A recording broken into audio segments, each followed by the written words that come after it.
In this episode, we are going to continue our discussion on voting. Particularly, this season, I'm making the argument that abstention from voting is a viable option, if not the actual moral thing to do. And so I'm gonna make the strongest case. I'm going to make a case that abstention is actually the moral imperative for Christians. But that should at least, if I try to make the strongest case I can, that should at least, I hope, cause you to see that there's such a strong argument for that abstention is at least morally rational, morally reasonable. It's something that is valid for people to choose, and they can be moral in doing it.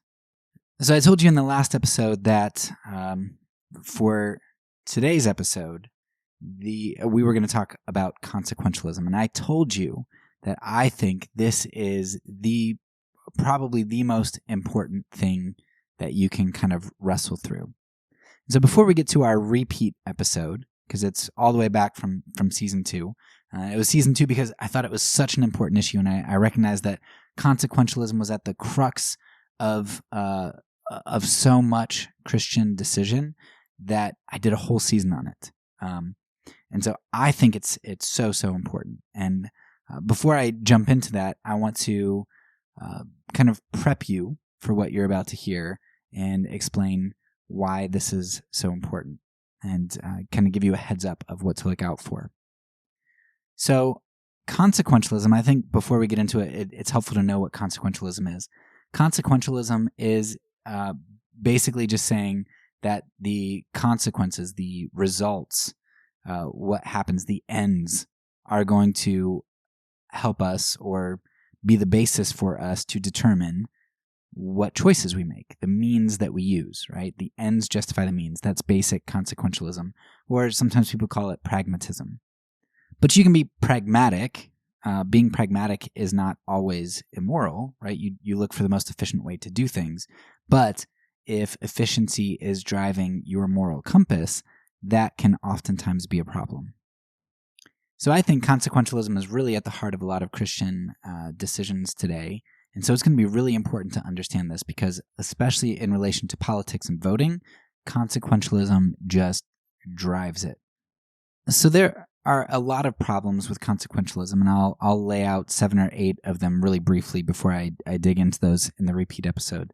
But before I do, I just as kind of a summary, overarching problem with consequentialism. Ultimately, consequentialism is going to view morality as like an addition problem, right?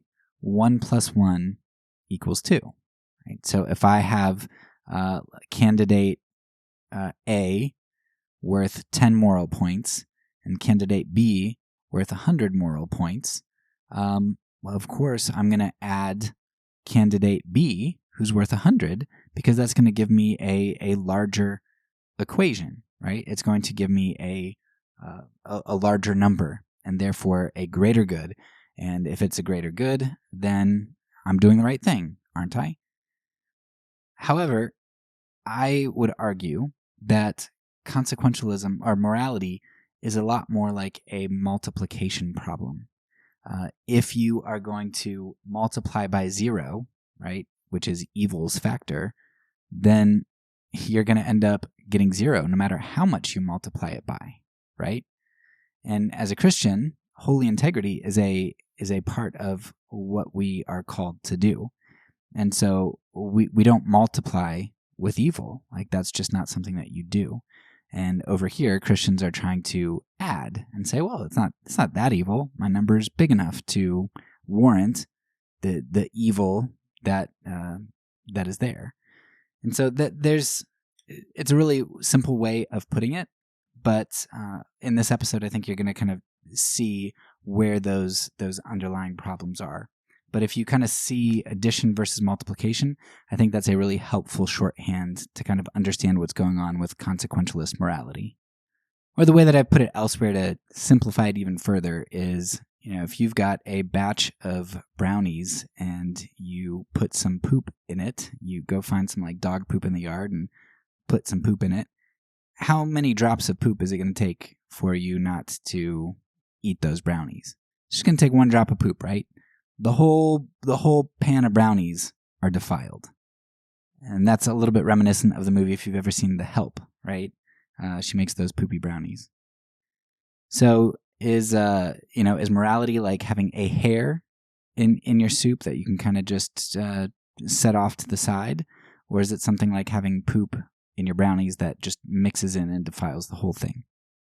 And you're going to see this especially when we get to something, to an episode on one-issue voting, right? When you hear a lot of Christians saying that this one issue, abortion, is something that should drive your voting, and it's something that sanctifies the decision that you make. It doesn't matter so much the other immoral issues that are going on. Abortion is such a big number that we're adding that it sanctifies it. Okay, so what are these problems with consequentialism? And again, I'm just going to get to them really briefly here, and I'll expound on these in the episode proper. So first, consequentialism creates false dichotomies. It doesn't allow you to have a third option. It says that you either have to pick option A or you have to pick option B. You have to pick Republican or you have to pick Democrat. There is no third way. And ultimately what this is really just saying is that, hey, look, there is actually a third way, even a fourth and fifth way sometimes, but those other things are undesirable. I really want option 2, and if I acknowledge that there are other options available, even if I don't like them, then I'd have to kind of hear them out, and I'd have to consider choosing those. But if you kind of create this false dichotomy so there are only 2 options, well then heck, you can feel good about picking one of the only 2 options if you have to pick one. But that's what moral conundrums so often end up being, is that it's a false dichotomy. There's always a third option. So those who are going to argue against abstention or against voting for third parties, they're going to say that you don't have any more than 2 viable choices, and that's just not true. Another big problem for Christians with a consequentialist ethic is that consequentialism fails to make a distinction between doing versus allowing evil. Right? So abstention is viewed as bad because they're saying that, oh, well, you're just going to allow the Democrat to go on and be elected. You're not going to try to get a Republican in. You're not going to throw votes that way. So basically, you're just allowing abortion to happen or to go the other way. So you're not going to vote for a Democratic candidate? What, are you racist? Do you hate immigrants? You're just going to let them create a border wall and throw immigrants in prison? And so they say that, look, you're allowing evil to happen, because they assume that politics is the way that you really get things done. So that's another big assumption. But basically this idea that you're allowing evil to happen. And as Christians, we know that, if you believe that God is good, if that's something that is a core belief for you as a Christian, then you know that allowing evil has to be okay to do at times. Because guess what? If God is omnipotent and evil happens, then God allows evil. Right? Every single evil, the worst evils that you can imagine, the Holocausts, rapes, molestations, deaths, tortures, inquisitions, no matter, like, you name it, God allowed that, right? If allowing an evil to happen makes a decision immoral inherently, then God is the most despicable, evil being ever, right? But obviously, we believe that allowing evil can be warranted. I'm not saying it's always warranted, but allowing something that seems bad to occur is not inherently wrong.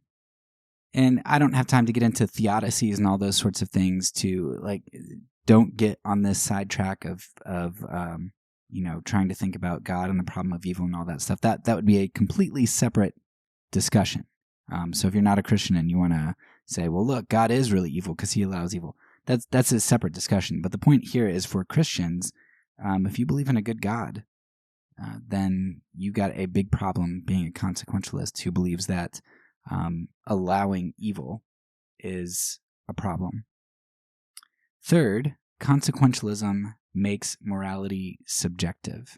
We talked about this a little bit in the last episode, how consequentialism is essentially moral relativism. It's just saying, I know what the good ideal morality is, I just can't do it. I have to choose the bad thing because good things don't work. So it makes morality subjective. Fourth, consequentialism fails to distinguish between the sacred and the secular. Right? So, for example, a lot of Christians in my group would say that martyrs, people who have died for their faith, did the right thing when they were faced with a decision of recant or die, or your family dies. Most people in my group would say, well, no, you don't recant.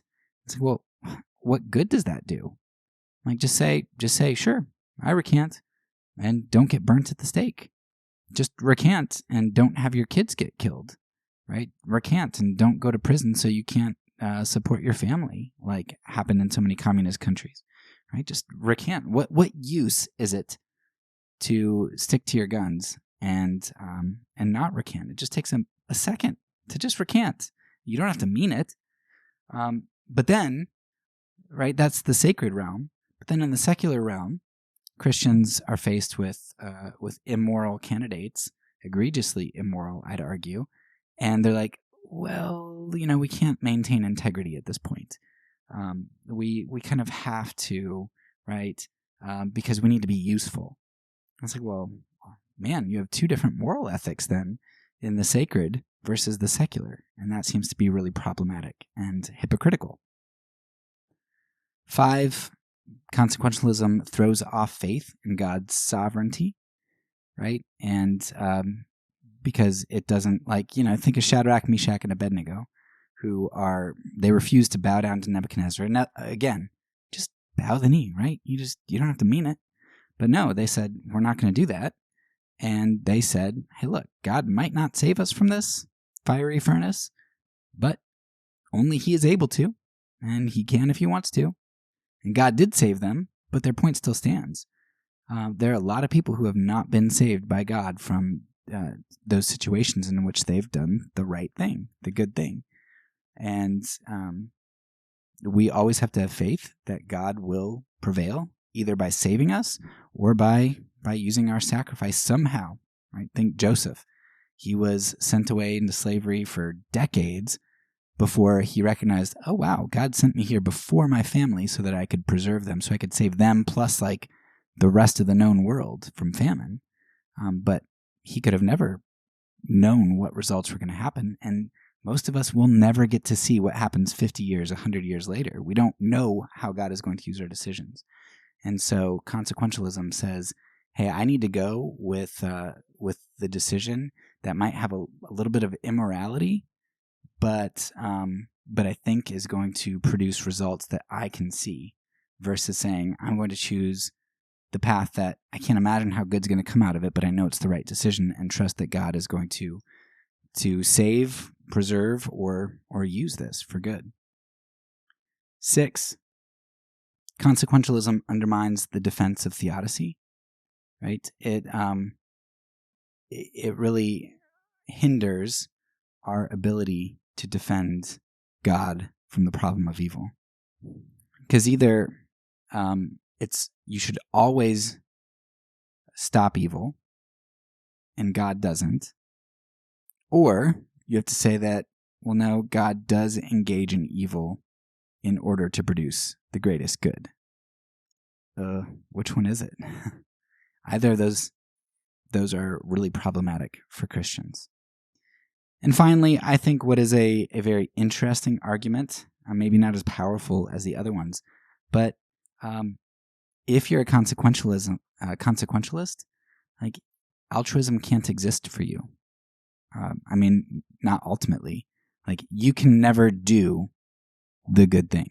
Not only because you don't ultimately know what the best thing to do is, but because there's always something better you can do, right? If the greatest good is what determines morality, then when you spent, the example I give in here is going to be when you spent like $10 to get kids who are poor, to get them backpacks filled with pencils. You could have spent that $10 to feed somebody who's starving.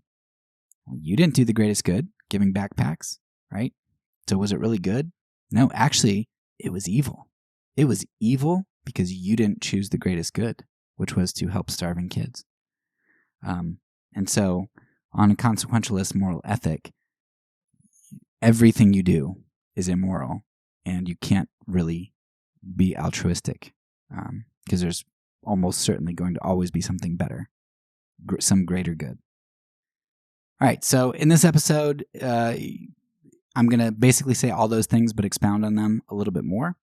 And I do apologize for the sound quality. This was back when I was using an Xbox headset for my recording device before I upgraded and got some a little bit nicer equipment. So excuse the sound quality, and I hope you enjoy.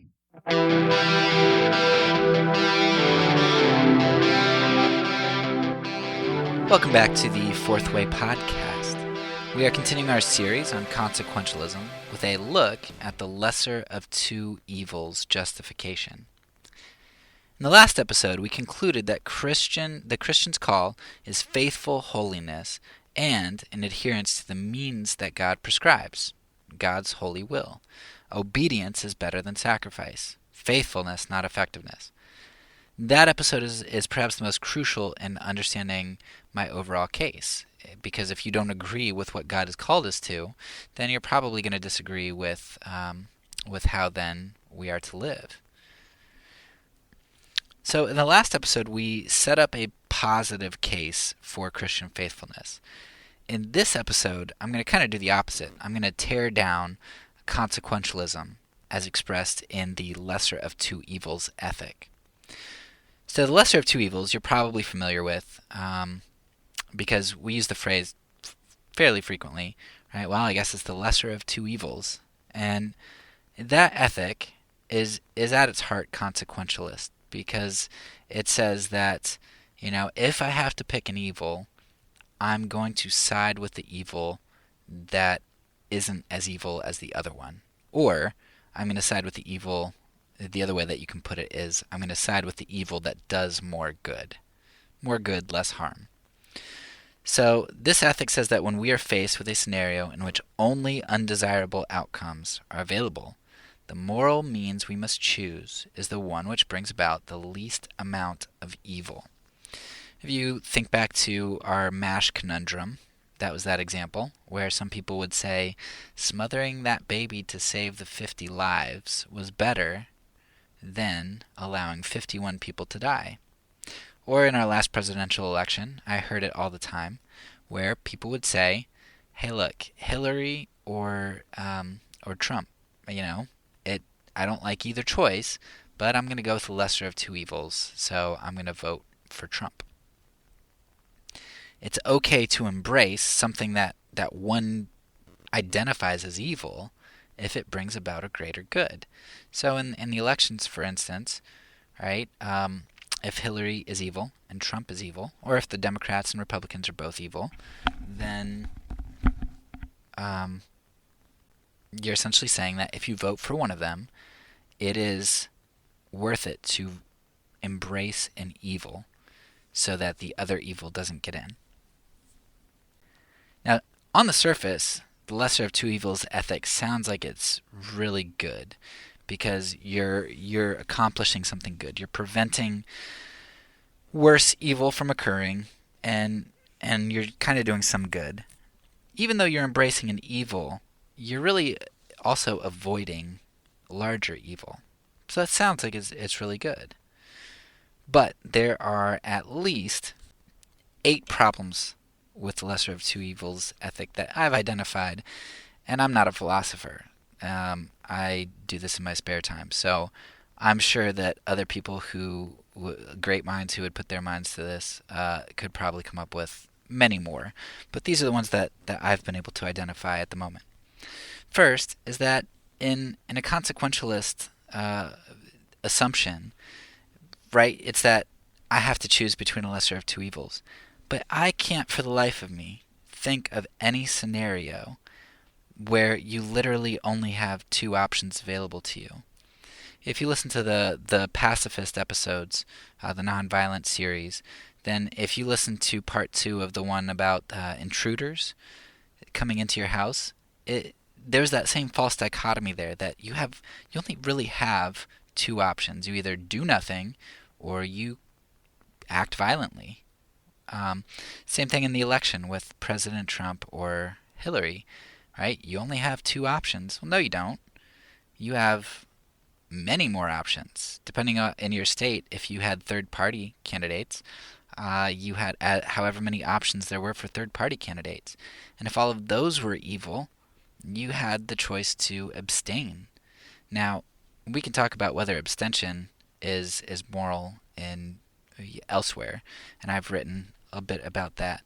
But nevertheless, the point is, there's always more than one option, and there's always an option that avoids embracing an evil. I can't think of any scenario. Maybe there is. Maybe I'm wrong about no scenarios. But even if I am, the point is that almost every single scenario is going to have another option. And I'm pretty sure every scenario has another option. So consequentialism relies on creating this false dichotomy, which it does in pacifism, it does in voting. That's how it works. That's how it maintains its power. It has to make you think you don't have a choice. Number 2, and this is a really powerful one in my mind, and that is consequentialism fails to distinguish between engaging in versus allowing evil. Now, you have to recognize that allowing evil is clearly not immoral. Clearly. Or God himself is damned. Because every single evil act that occurs, every rape, every child molestation, every murder, every torture, every single evil in all of history until the judgment is allowed by God. If he is omniscient and he is omnipotent and he is all good, omnibenevolent. There you go, I remember it now. Even if he is all three of those things, and he allows evil, which we know he must, because I see evil all over the place, then evil is clearly not immoral, or God himself is immoral. Now, I can't sit here and tell you that I know for sure why God refuses to intervene in stopping evil, but I do know a couple things. I know first that he will bring about good through everything. For as hard as that is for me to imagine, I know that God works things together for good, and God is just. And if I believe those things, and if those things are true, then God is gonna make it right. It's gonna be just. However that is, I don't understand, but God's got that.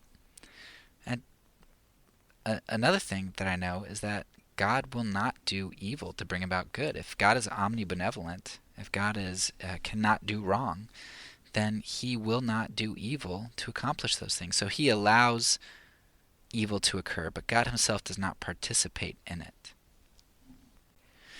So if we trust God's sovereignty and justice and all of his attributes, and we believe in his holiness, and that God is refusing to engage in evil, why do we promote the lesser of two evils ethic, which declares our need to control outcomes by throwing off the holiness that God calls us to? That just doesn't make sense. If we know that allowing evil is something that God does, and taking on evil is something God will not do, why do we insist on the opposite, that we have to take on evil in order to not allow an evil to happen now? Why can't we say, God, I refuse to compromise. I will maintain my holiness, even though I know that that might, for a time, allow evil to occur? Why can't we do that? Because we don't trust God, and we think it's our job to control things and to bring about the outcome. So the lesser of two evils ethic is going to lie to us, and it's going to tell us that if we don't vote for the lesser of two evils, then we are responsible for the greater evil that ensues. And fine, it can tell you that. But if it does, know that you're also buying into an ethic that damns God. And that's a little bit problematic if you're a Christian. My third issue with the lesser of two evils ethic is that it makes morality subjective or relative. Morality is no longer a static decree, but kind of a shifting value set or opinion.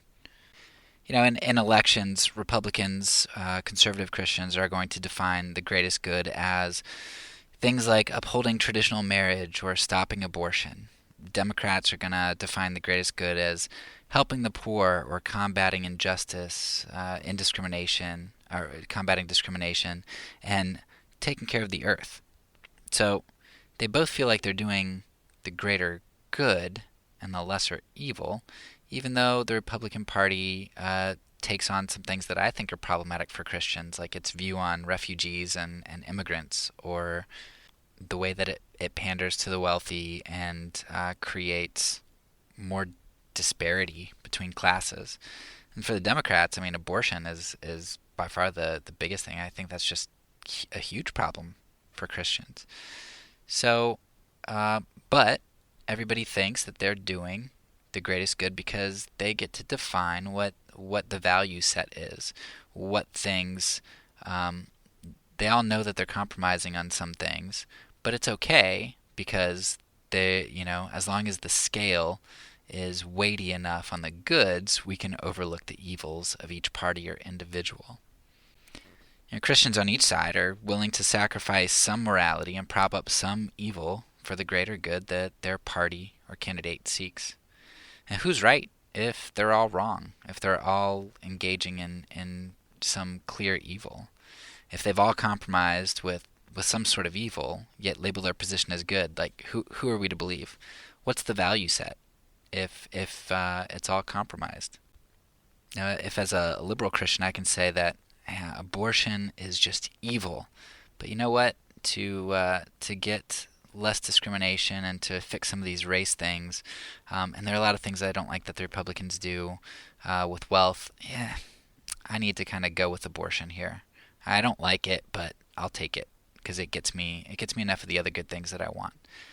Both sides do it, and I just think that's problematic because we turn morality into this value set and deciding how much evil we're willing to take on and willing to be okay with and promote.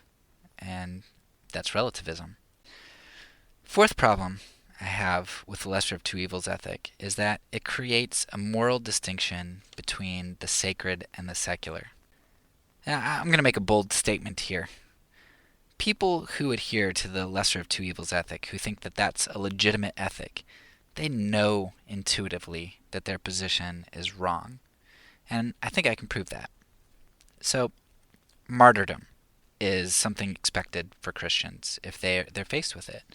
We know that if somebody is faced with torture and death or denying Christ, for a Christian, the right answer is to not deny Christ, even if that torture and death is done to their families.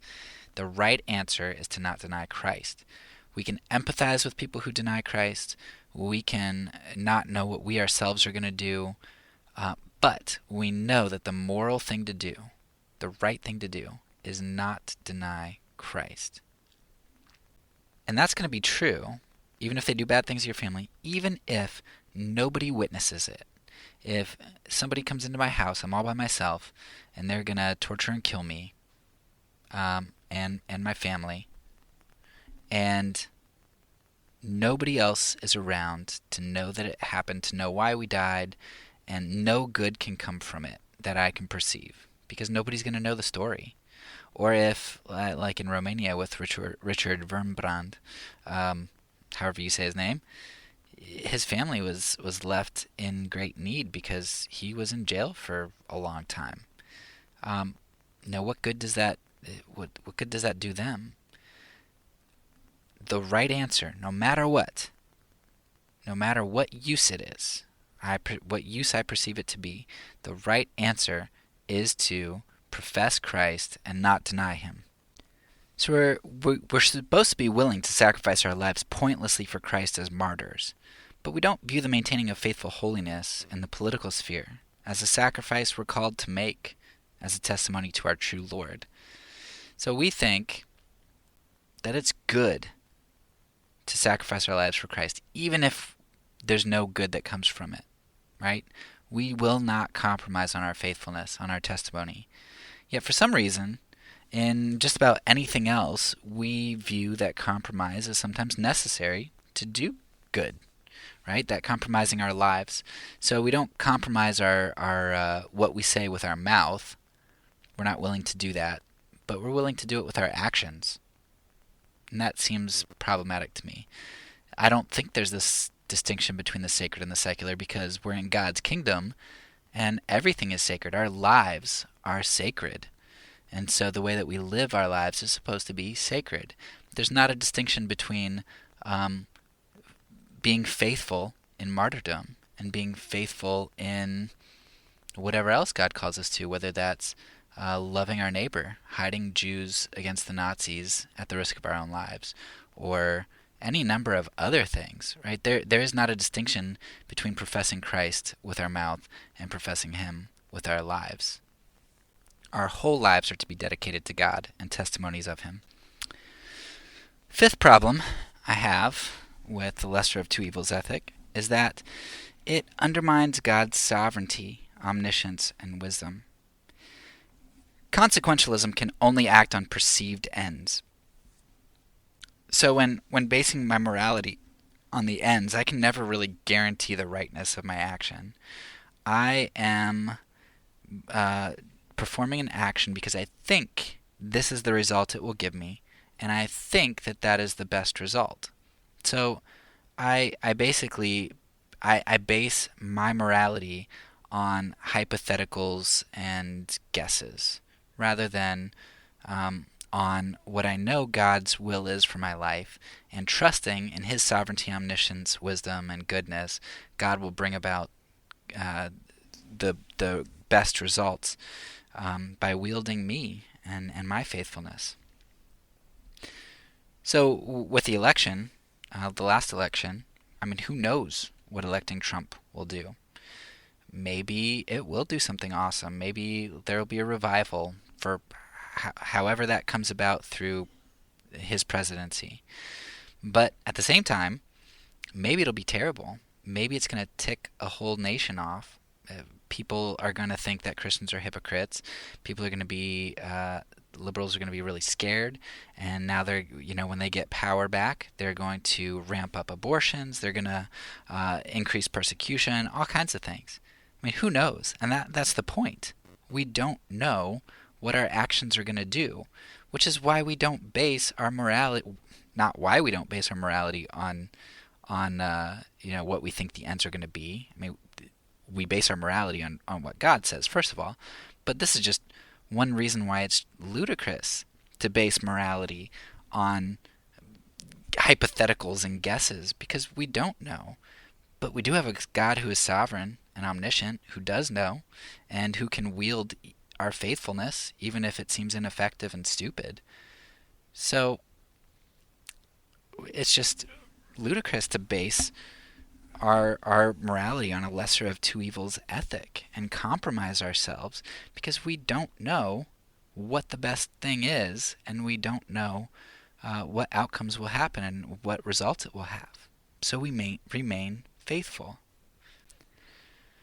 A sixth problem with the lesser of two evils ethic is that it tends to facilitate a worsening of evil. It creates a slippery slope for the quality of future decisions. So in terms of elections, we elect a guy like Trump, we've just lowered the bar for the candidates that we're willing to accept, and probably the candidates and policies that we're going to see. And it also, in our hearts, it creates a slippery slope of evil that we're willing to flirt with and embrace. We embrace an evil like Trump now. I mean, he's no Hitler or Stalin or anything, and he's a lot of steps away from that. But you're able to see a whole lot more of the slippery slope of how you can go down the line, and in 50 to 100 years, how you can get to some places that you can't even imagine you'd be today. Or even if the Republican Party doesn't create that slippery slope, if electing a guy like Trump on our side means that we're allowed to flirt with evil, then what compromises is the other side going to make to accomplish their agenda? So even if you don't think your side would ever embrace a Hitler or a Stalin, what are you paving the way for in politics in general, even if it's not your side, the other side? Seventh problem I have with the lesser of two evils ethic is that it undermines our defense of God's goodness in the face of evil. The lesser of two evils ethic declares that rather than patient, trusting obedience in God's means, we must embrace some evil for a perceived and immediate good. But then what of God's patience with evil and refusal to participate in it for good?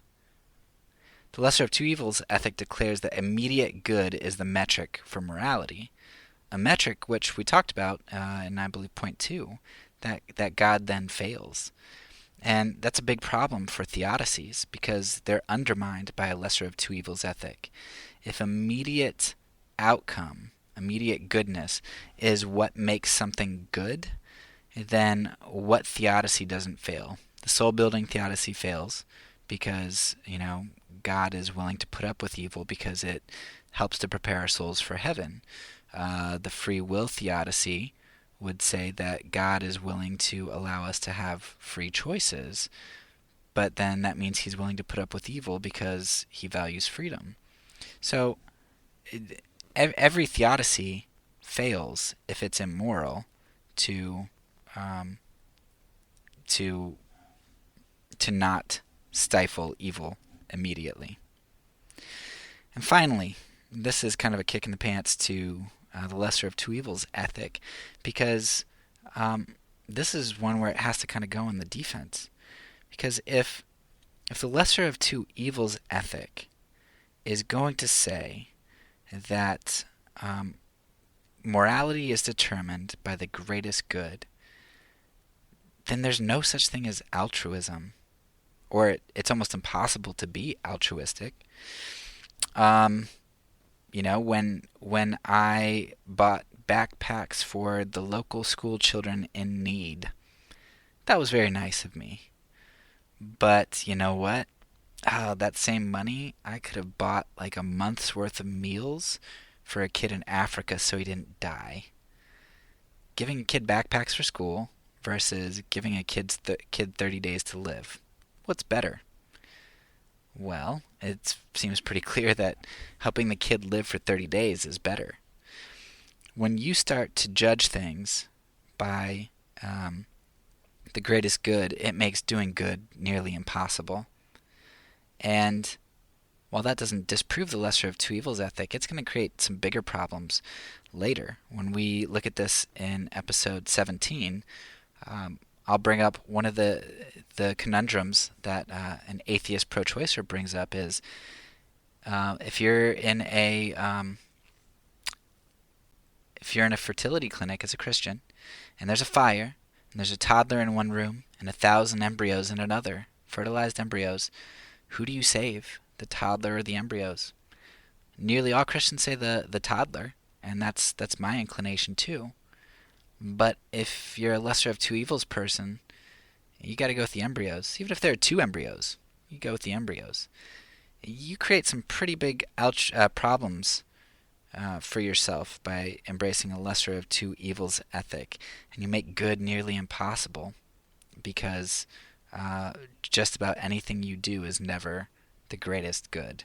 Or if you just take 1 second to think about it, it's very clearly not the greatest good. So as kind of a quick analogy to all of this, I would say that I'm going to set up this hypothetical, and it's crazy, but I think it's useful. So let's say that you time travel to Jesus' trial. He's on trial to go to the cross. You know your Bible, you know God's will is that he's going to be crucified. You know all of the characters, Pilate, Barabbas, the leaders. You know what their thoughts are, who's done what. Right? Barabbas is a murderer. Pilate has to pander to the Jews. The Jews are dead set on his crucifixion. You know what the outcome's going to be. Jesus is going to lose. So you're there in the crowd, though, and you know that Jesus is going to lose, but you don't really know whether Barabbas is set to, does Barabbas really have to go free? It seems Barabbas is a murderer. Maybe you could persuade the crowd to set the thief free. A thief just stole something. It would be a greater good for Barabbas to be executed, to not have the potential to go kill any more people, and for somebody who did a lesser crime to not be executed. So, in the crowd, what do? Do you shout out to free Jesus, the innocent person who deserves to be freed, but you know that he can't be because it's just not going to happen? The crowd's against him, and God's will is that he's going to go to the cross. Or do you shout out to free the thief? And it seems to me that if you shout out to free the thief, you are guilty of essentially crucifying Jesus. And it seems very clear that you would shout to free Jesus even if you know that that's not going to get you anywhere. Because you do that, though, because it's the right thing to do.